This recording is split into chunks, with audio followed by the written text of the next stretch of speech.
ChatGPT said. John first saw Maya on a warm spring afternoon at the college library.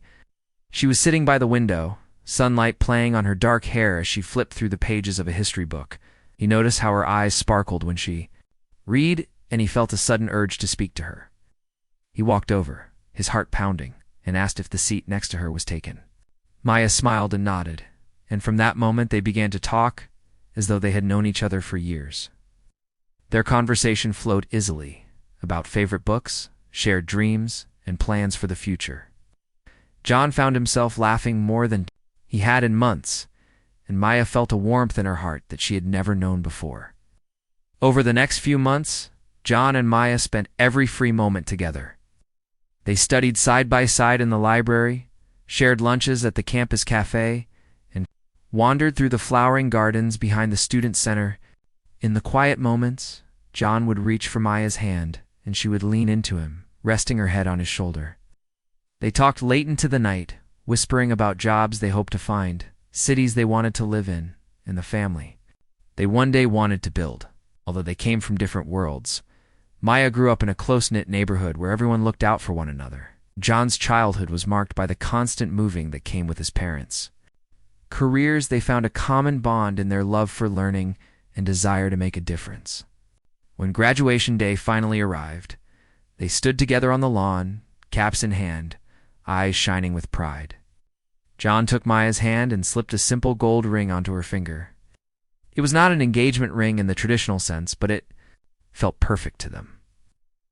They promised to support each other through every challenge and to build a life together wherever their paths might take them. That evening, they celebrated with family and friends. Maya's mother stood by her side, tears in her eyes, while John's father raised a toast to their future. It felt like the beginning of a beautiful story, one they would write together, page by page.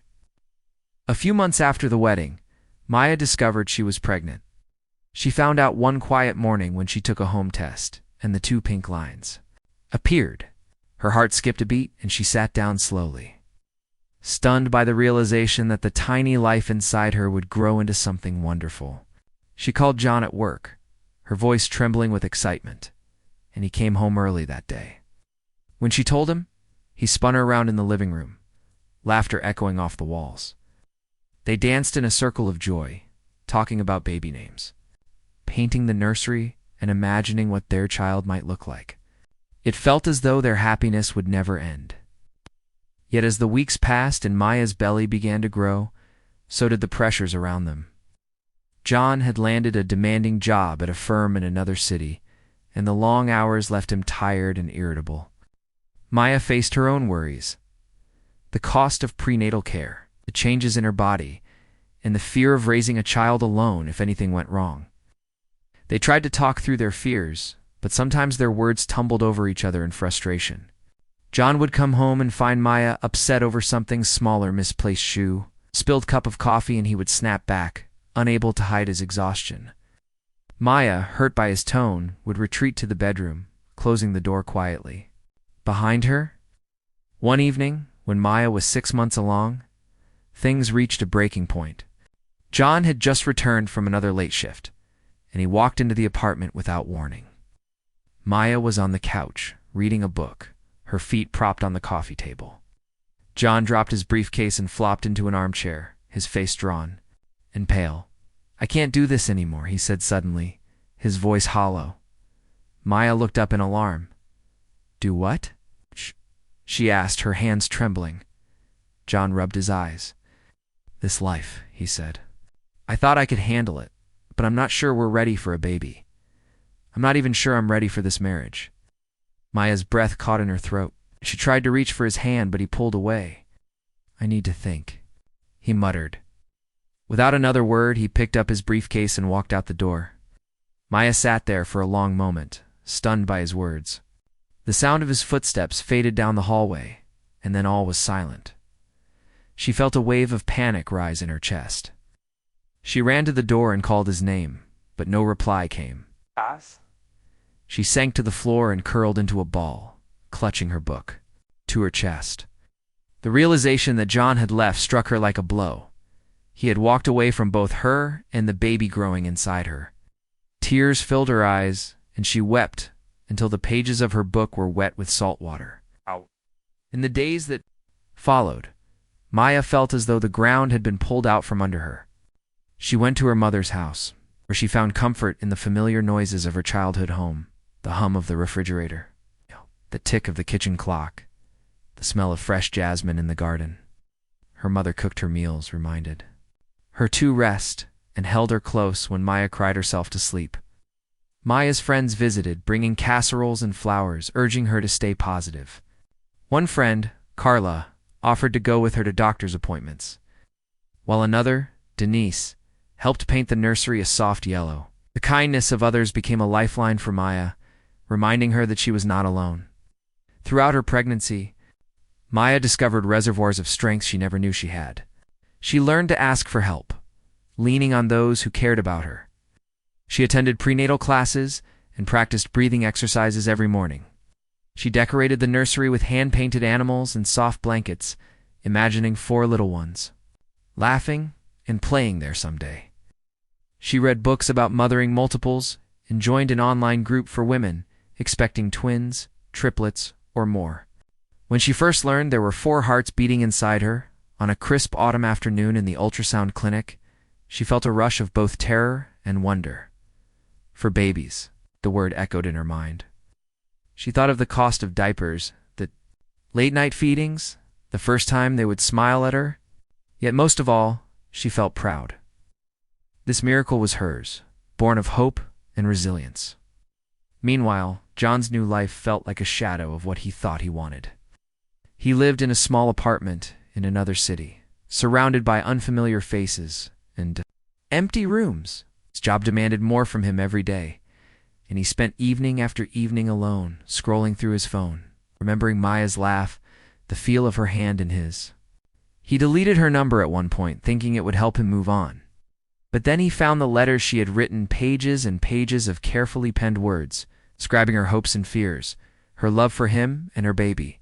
He had never mailed them. They lay in a box in her closet, unopened, unread by the man who needed them most. John's guilt grew heavier with each passing week. He missed Maya's calls, and then he regretted not answering. He began to wonder if his decision to leave was one born of cowardice rather than necessity. He thought about turning back, about making amends, but he feared she would never forgive him. So he stayed away, wrestling with regret and longing.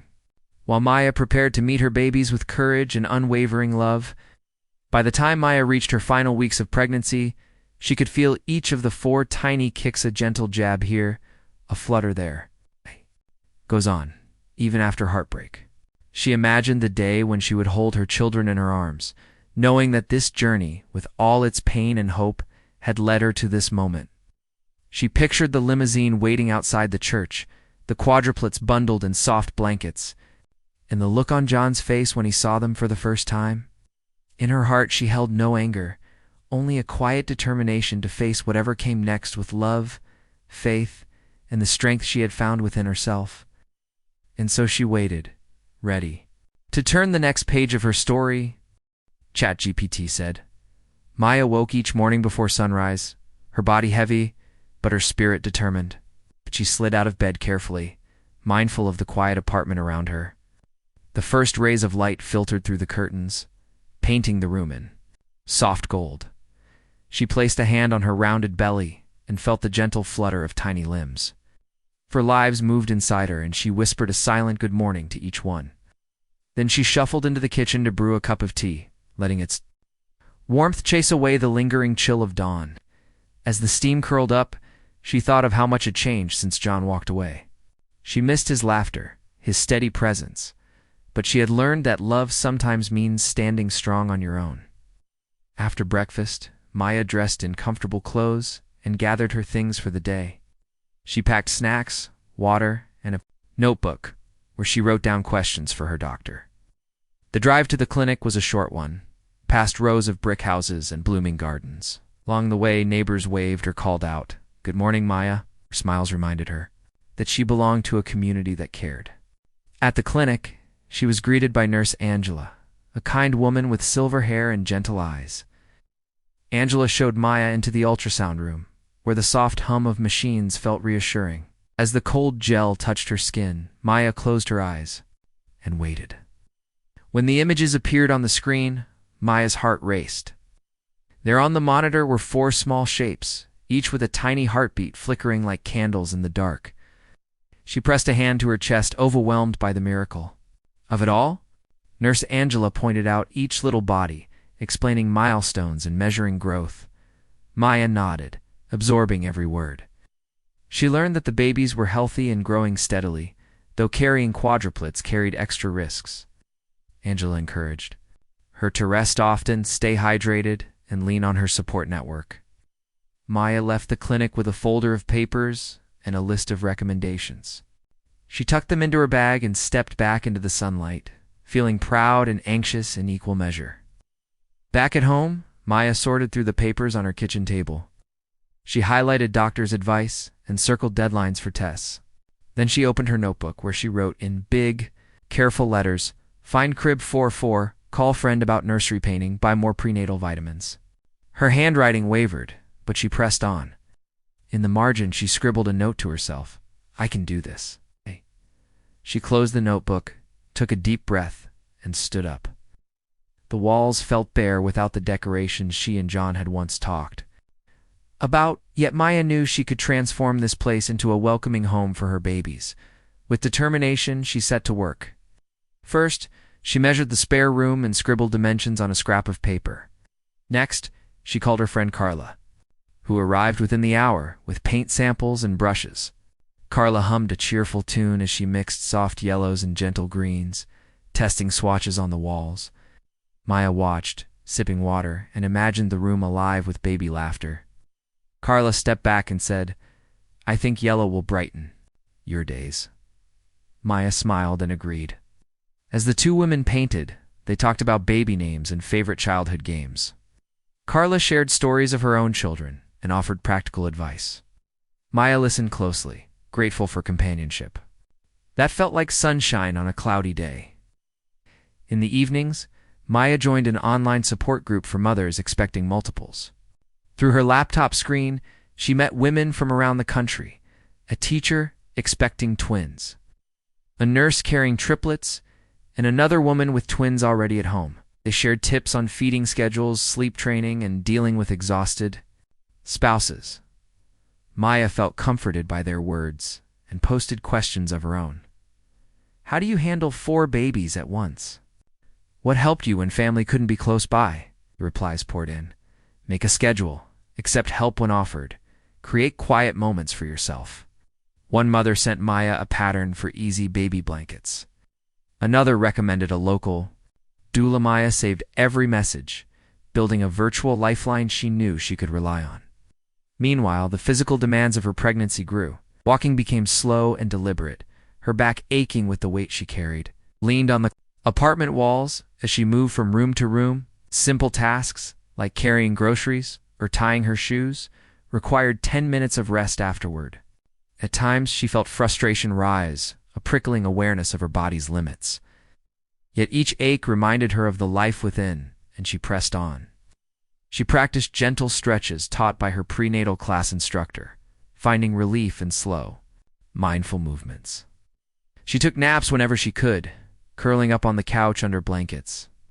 When she woke, she often heard music drifting through the thin walls. Neighbors listening to old love songs or the distant roar of children playing. Maya closed her eyes and imagined her own children's laughter filling the halls one day. As weeks passed, wedding invitations and holiday cards arrived in the mail. Friends from college sent congratulations, assuming John had shared the news. Maya wrote quick thank you notes. "Thank you for your love and support. We are so grateful." She tucked each card into a box, noting those she would keep for her children's memories. Some envelopes made her heart flutter with a mix of hope and dread mails from John, which she deleted without reading. She worried about what he might say if he found out about the 4 babies. Would he judge her? Would he reach out? She could not be sure. But she knew she had to protect her peace and focus on the life growing inside her. One Saturday morning, Maya stood in her living room, stretching arms toward the ceiling. She had just returned from a doctor's appointment and felt a fresh wave of energy. Outside, a crisp breeze rustled the leaves. She wrapped a shawl around her shoulders and stepped onto the balcony, inhaling the cool air. Below, neighbors watered plants and exchanged small talk. The scent of jasmine drifted up from the garden. Ada closed her eyes and let the moment wash over her. She realized how far she had come from shattered dreams to quiet strength. She felt pride in herself and gratitude for those who had lifted her up. That afternoon, Carla and several friends arrived with a crib, changing table, and stacks of baby clothes. They carried armfuls of tiny socks and soft onesies, every piece stitched with care. Maya guided them as they assembled furniture. Drilling screws and tightening bolts, the once empty nursery took shape. A crib in one corner, cozy rocking chair by the window, colorful mobiles hanging overhead. Carla and Denise draped blankets over the chair and laid out plush toys. Maya watched, tears of joy sliding down her cheeks. She had created a home ready to welcome for little lives. She touched the crib rails and whispered, "I can't wait to meet you all." That evening, Maya sat alone in the nursery, running her fingers over the smooth wood. The room glowed in the soft light of a single lamp. She gently rested her hand on her belly and spoke to her babies in a quiet voice. "Soon you will be here with me. I will hold you, feed you, and keep you safe." She felt a kick, as if the babies heard her promise. Maya smiled and closed her eyes. In that peaceful space, she felt whole again. In the days that followed, Maya continued to prepare washing diapers, lining up bottles, and packing a hospital bag. She wrote down prayers and hopes on small cards and pinned them above the crib. Each card bore simple words: strength, love, patience, wisdom. They reminded her of the qualities she wanted to bring into motherhood. She knew the journey ahead would be challenging, but she also knew she had the resilience to meet it. With every breath, she felt the power of community, the love of friends, and the miracle of life growing within her. And so she moved forward, one step at a time, ready to embrace the extraordinary gift she had been given. Maya sat at her kitchen table one late evening, a single lamp casting a warm circle of light around her. In front of her lay sheets of crisp stationery and a black pen. She took a deep breath and began to write.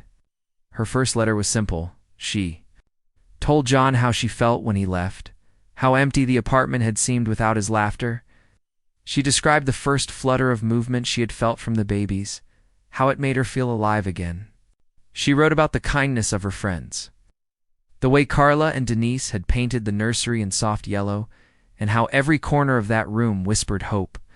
When she finished, she folded the letter carefully, placed it in an envelope, and wrote John's name across the front.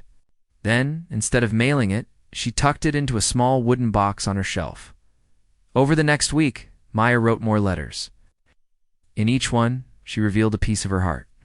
One letter spoke of her fear the day she learned she was carrying 4 children instead of 1. She described how the news had made her tremble, then fill with fierce pride. Another letter detailed her doctor's words: "Stay hydrated. Rest often. You are doing wonderfully." Maya told John how each instruction felt like a lifeline. She wrote about the tiny kicks that had become her morning greeting, how she whispered good mornings to each baby as she sipped tea, and in every letter, she ended with a gentle promise that she was okay, that she was strong, but that she missed him. Maya never mailed a single letter. Instead, she kept them all in the wooden box, a treasure chest of her journey and her truth. Each time she added a letter, she closed the lid with a soft click and ran her fingers over the carved wood. Sometimes, late at night, she opened the box and read through previous letters, feeling the weight of her own words. They reminded her of heartbreak, yes, but also of how far she had come. They were proof that she could face sorrow and still choose hope. Meanwhile, John's life moved along a different track. He had taken a job in another city, thinking distance would help him forget. But every morning he awoke to an unfamiliar ceiling, and every evening he returned to an empty apartment. He filled his days with work late nights, long meetings, endless reports, but the busyness only magnified the silence. His phone lay on his desk, still with Maya's number in the contacts list.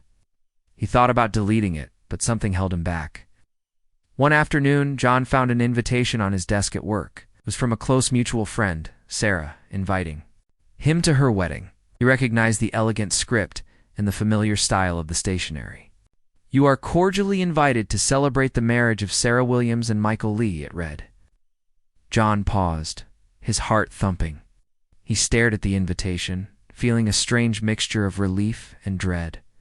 He realized he had not heard Sarah's voice in weeks. The guilt settled like a stone in his chest, and yet he felt drawn to say yes. He called Sarah that evening. His voice sounded hollow when he said, "I got your invitation." "Thank you. I'd like to come." She sounded happy, surprised even. "We'd love to have you there," she said. "It's next month, on a Saturday in July." John gave a quick confirmation, hung up, and sank into his chair. He stared at the invitation again, as if seeing it for the first time. His mind raced. He would see Maya. He would face the truth he had tried so hard to avoid. Over the following weeks, John wrestled with his decision. He tried to justify it. He had known Sarah since childhood, after all. He had lost touch with many friends. This was a chance to reconnect. But beneath these rationalizations lay a deeper fear. He might see Maya, pregnant, radiant, and surrounded by love. He would have to look at her and feel the full weight of what he had done. He imagined her face, soft and determined, her hand resting on her belly. He felt a pang of regret. Still, as the wedding day drew near, John began to prepare. Went shopping for a suit, choosing a dark navy jacket and crisp white shirt. He tried on shoes, polished them until they gleamed. Every time he saw his reflection in the mirror, he noticed a man he barely recognized, someone who had abandoned the woman he loved in her time of need. He practiced walking with his shoulders back, rehearsing words he might say if he saw Maya. "I'm sorry," he would begin. But what if that was not enough? He did not know. In his small apartment, John often found the letters Maya had written, waiting unopened in his mailbox. He stared at them, knowing they held truths he was not ready to face. He tried to throw them away, but each time he reached into the trash, he hesitated and pulled them out. He stuffed them back into the envelopes and set them on his desk. He could not bring himself to read them yet, but he could not throw them away either. They were reminders of a life he had walked away from. On the morning of Sarah's wedding, John woke early. He stood in front of his bathroom mirror and shaved, carefully watching the foam swirl down the drain. He dressed in his new suit and hesitated before adding a tie. He chose a simple gray silk tie, knotting it with precision. Then he paused, looking at himself. He straightened his collar, took a deep breath, and walked to the front door. He picked up the stack of unopened letters and put them in his pocket. "Maybe I'll be brave enough to read them someday," he whispered to himself. The drive to the wedding venue was quiet. John followed his GPS through winding streets and past green parks. His mind wandered to Maya, wondering how she had filled her days, what her voice sounded like now. Oh. He felt a twist of guilt, imagining the strength she must have shown raising for babies alone. He remembered the woman who had laughed with him in the library, who had painted dreams with him on college campus walls. That Maya felt both distant and immediate in his memory. When John arrived, he parked his car and looked at the grand hall where the ceremony would take place.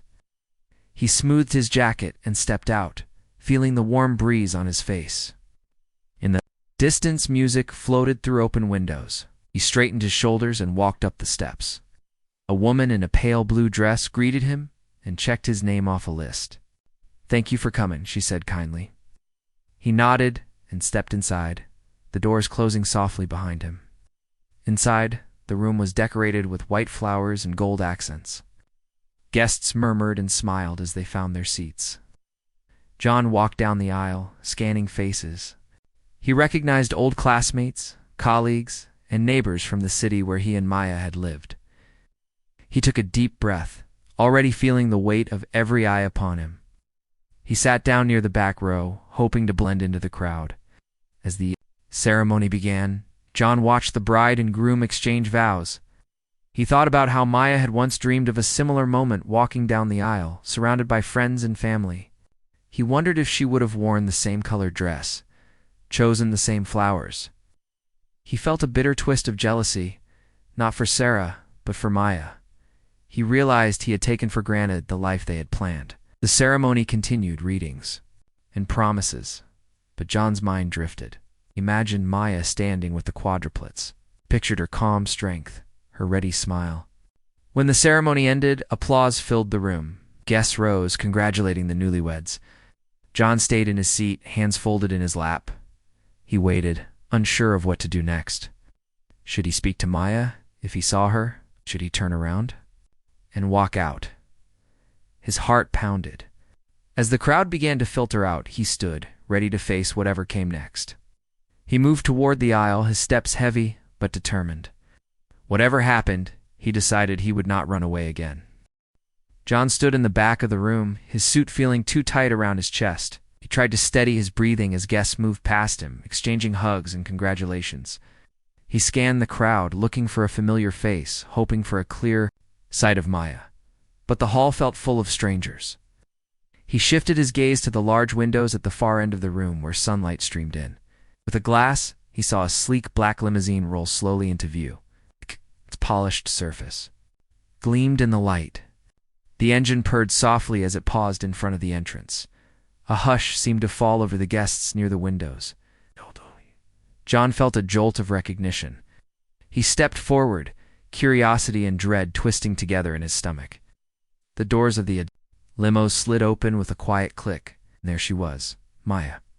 She wore a simple white dress, its fabric flowing gently down to her ankles. In her arms, she held a bundle wrapped in a soft pastel blanket. But it was not one bundle. It was four. Four tiny bodies nestled together as though they had been born to comfort each other. Two little heads peeked out on one side and two on the other. Each child had a pale cap on its head, and each breathed in time with the others. Maya helped the driver lift the car seats and carry them inside.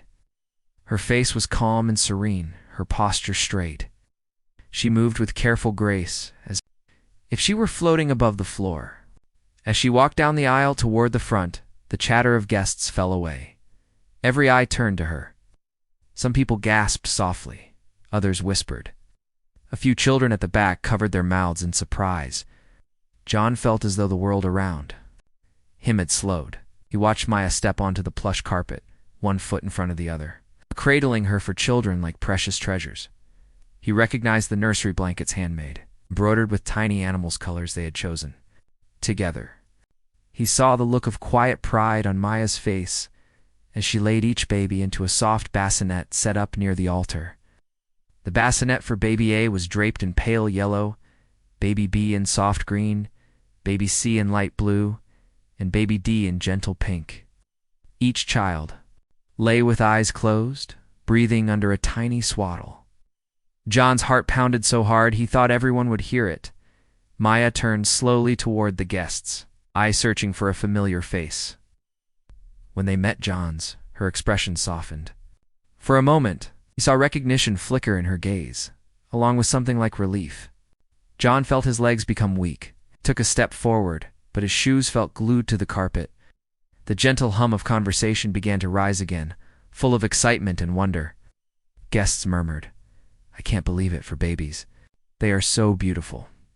Maya walked to the front of the room. She stood beside the bassinets, her hands resting lightly on the rails. She cleared her throat. The hush returned, a quiet wave that washed over every person in the hall.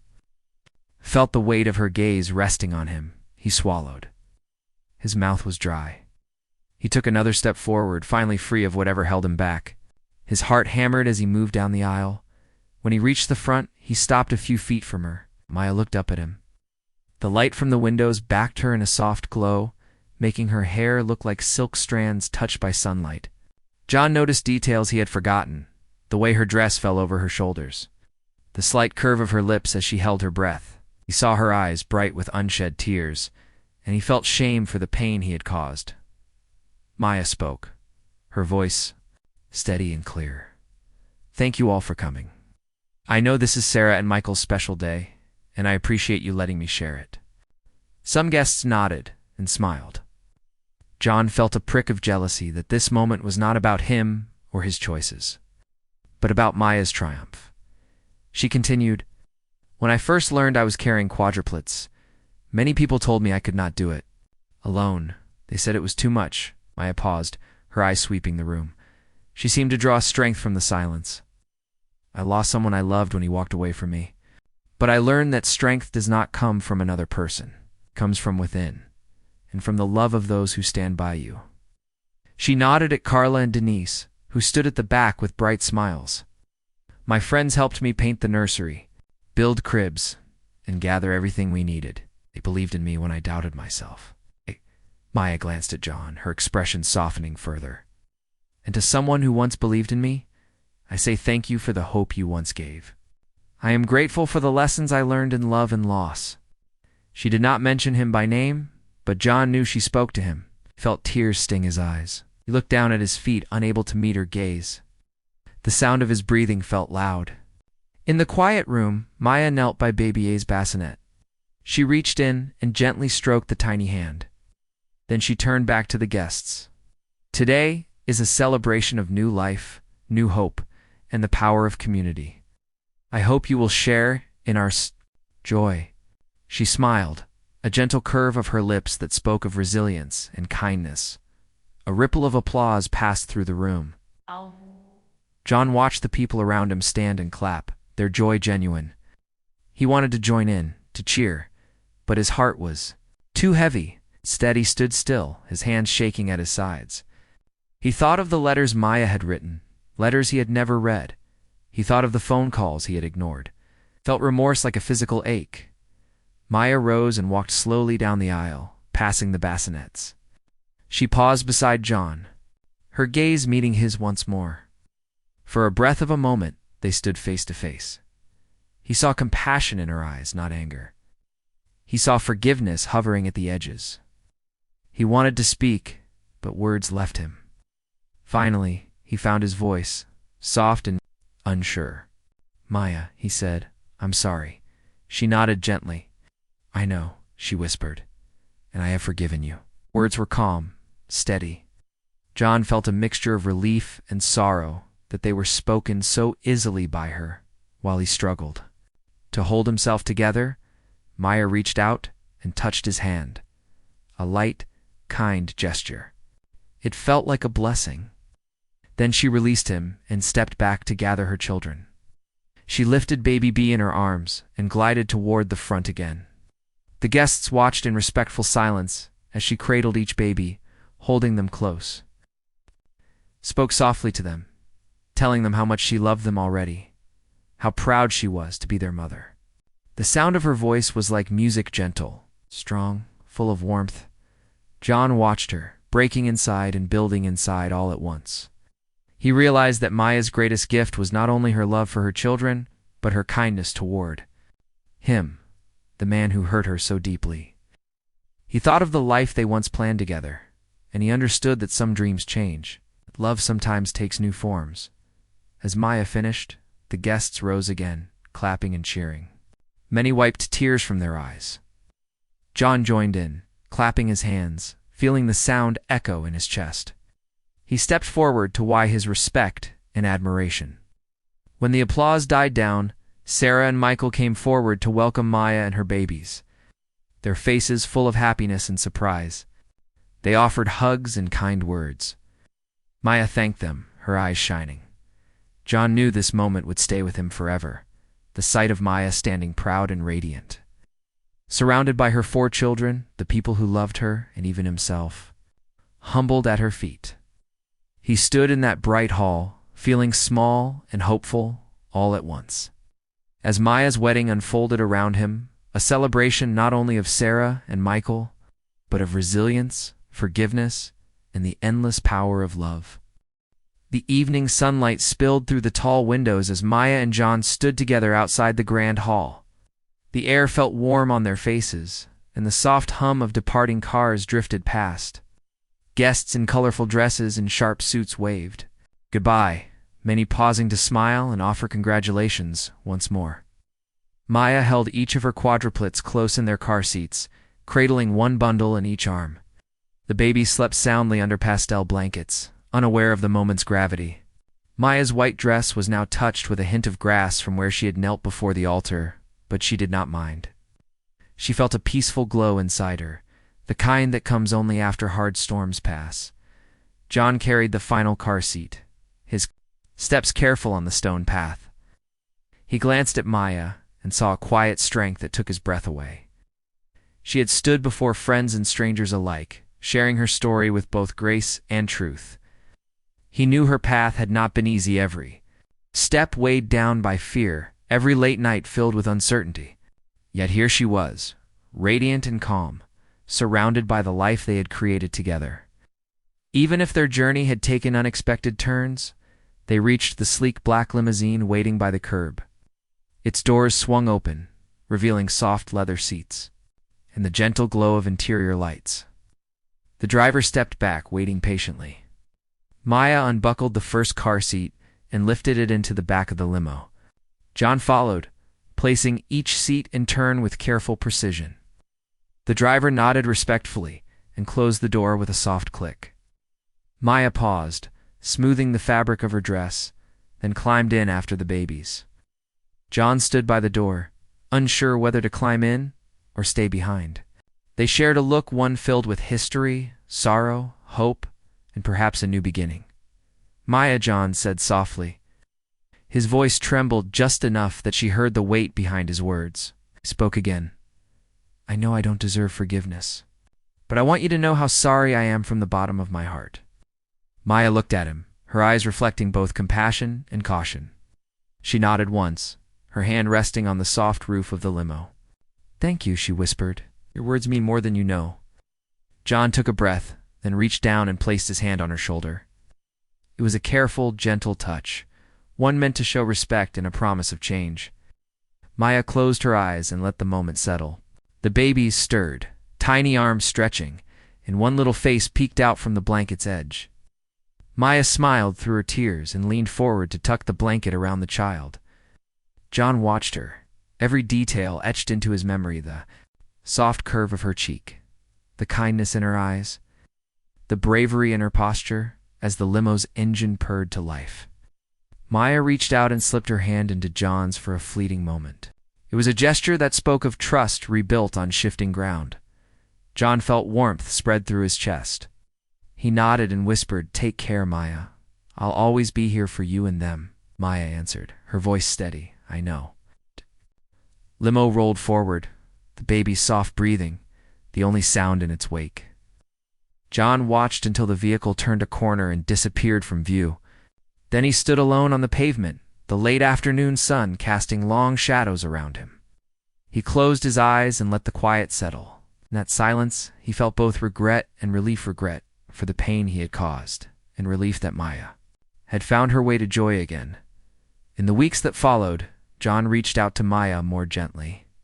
He sent messages offering help with supplies, asking how he could support her. At first, Maya replied with short, polite notes. "Thank you. Have what we need right now." But over time, her replies grew warmer.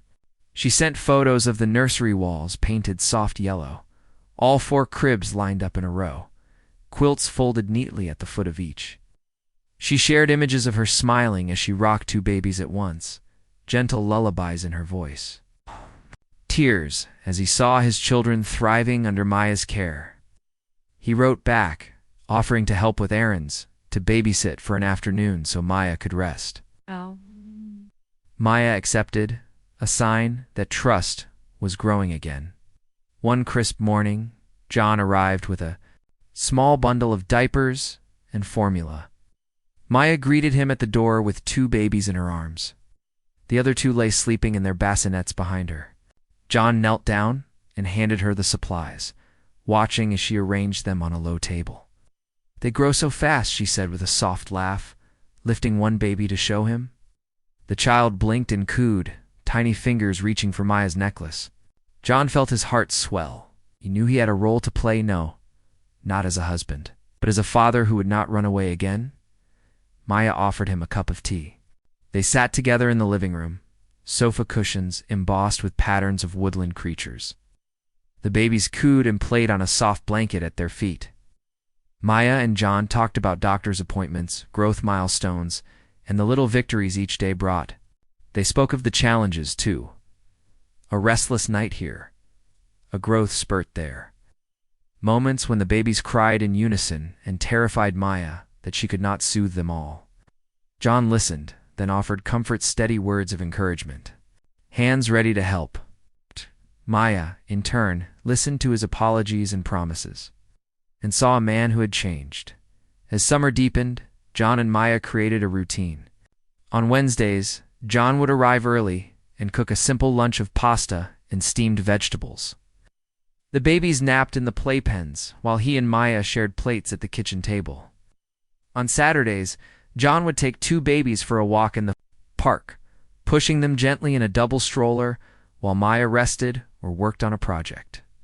The park was a bright place, full of children's laughter and kite strings dancing in the breeze.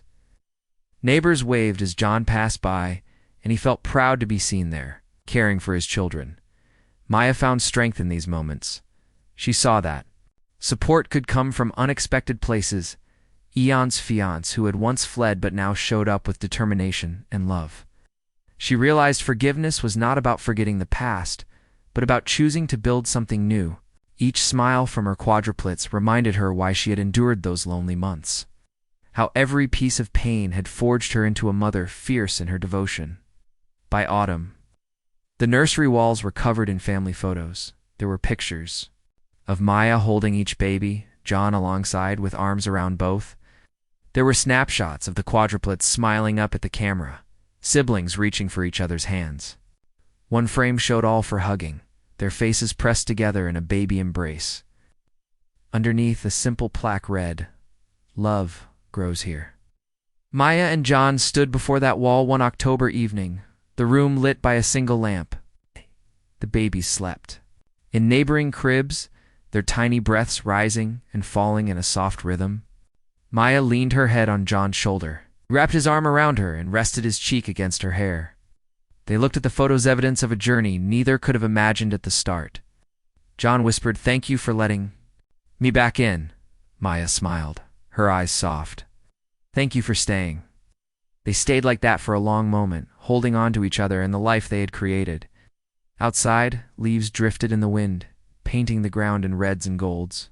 Inside, peace settled around them, a gentle reminder that every ending can be a beginning. When 2 people choose hope and kindness over fear and regret, Maya drifted to sleep that night with 4 little hearts beating close to hers. John sat beside her, watching the babies, feeling gratitude for every laugh and every lesson. He knew their story would continue not as the one they had once planned, but as a story of resilience, forgiveness, and the unexpected beauty born from life's hardest trials. And in that moment, he understood that true love sometimes finds its way back home, even after the longest roads apart.